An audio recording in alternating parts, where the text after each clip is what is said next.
Chouette! Cette semaine, je suis allée faire quelque chose un peu différent d'habitude. J'ai testé un atelier de peinture sur céramique. Comme je suis vers Paris, si vous êtes vers là-bas, il y a 2 ateliers céramiques. Donc celui où je suis allée, c'est Atelier Biscuit.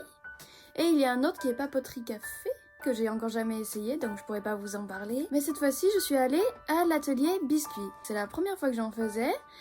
Et en fait, c'est assez proche de l'illustration en soi, puisque c'est de la peinture, mais de le faire sur un objet en 3D, ça change vraiment tout. C'est une petite boutique trop mignonne où vous pouvez aller là-bas pour faire de la peinture sur des objets en 3D, donc en céramique, comme je vous l'ai dit.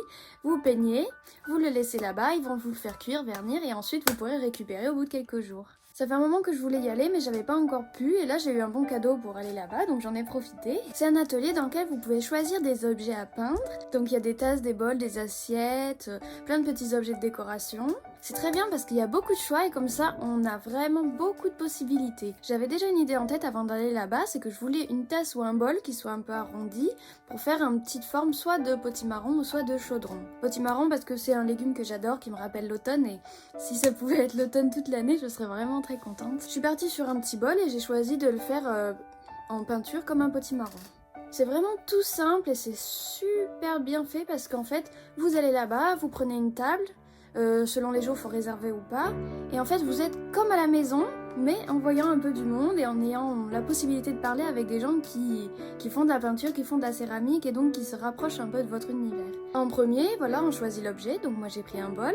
Ensuite, on a des palettes de peinture avec des pots de peinture de plusieurs couleurs. On peut choisir ses peintures, on les met dans ses palettes, on va sur sa table, on a plein de pinceaux, des brosses à dents, des cure-dents, des petits scotch.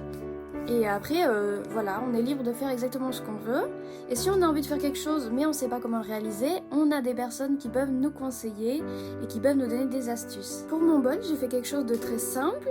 En fait, j'ai pris une photo de référence, même plusieurs, par rapport à des potimarrons qui étaient coupés, pour avoir une référence de ce que je dois peindre pour que ça ressemble. Comme ils avaient des petits scotch, des masking tape pour pouvoir faire des rayures, faire des formes, j'en ai profité pour faire ça très simplement. J'ai placé mes scotch sur le bol, j'ai peint tout le tour en orange foncé à l'extérieur et plus clair à l'intérieur. Ensuite, sur le fond du bol à l'extérieur, j'ai fait un petit trognon marron. Ensuite, j'ai pris une petite éponge pour placer un peu de orange plus clair partout en toutes petites touches pour faire des petits effets tachetés et un peu de texture.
C'était quelque chose de très simple mais que je pense ça va rendre vraiment très mignon. Et surtout, heureusement que c'était assez simple parce que avec le couvre-feu et puis avec le fait que je suis arrivée un peu tard, j'avais pas trop de temps pour faire quelque chose de très complexe.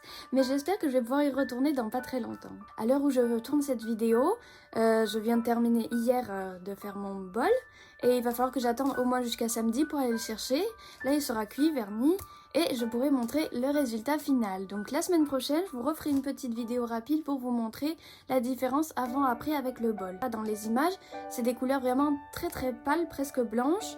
Et en fait, c'est après cuisson qu'elles vont vraiment ressortir très colorées et beaucoup plus vives. C'est vraiment enrichissant d'aller dans des endroits comme ça. Alors je sais que depuis l'année dernière et cette année c'est quand même encore un peu compliqué par rapport aux raisons sanitaires, etc. Mais j'aimerais vraiment pouvoir faire ça beaucoup plus souvent, c'est-à-dire d'aller dans un atelier, que ce soit pour de la peinture ou pour autre chose, en fait tout ce qui est créatif, où on peut se retrouver en même temps seul avec son projet, tranquille comme à la maison, à faire exactement ce qu'on veut, mais aussi à côté, on a des personnes qui peuvent nous conseiller, qui peuvent nous aider, qui comprennent en fait ce qu'on veut faire tout simplement, par rapport aux amis ou à la famille qui des fois sont pas trop versés sur le côté artistique et puis qui savent pas vraiment comment on fait les choses. Et en plus, c'est qu'il y a aussi d'autres personnes qui viennent en même temps pour faire leur projet et on peut un peu discuter, on peut voir ce que font les autres. Ça peut être très inspirant. Et c'est vrai que quand on travaille tout seul à la maison, c'est quelque chose qui manque un peu, d'avoir un peu de lien social et un peu d'inspiration avec d'autres artistes. Donc si vous êtes vers Paris, je vous conseille vraiment d'aller voir dans l'atelier Biscuit, c'est un très bel endroit. Voilà, donc je vous dis à la semaine prochaine, je vous montrerai le résultat une fois cuit. Si vous me suivez sur Instagram aussi, vous pourrez voir ça plus rapidement avec un parallèle entre avant cuisson, après cuisson. Et puis je vous dis à vendredi avec une vidéo qui va parler de l'inspiration.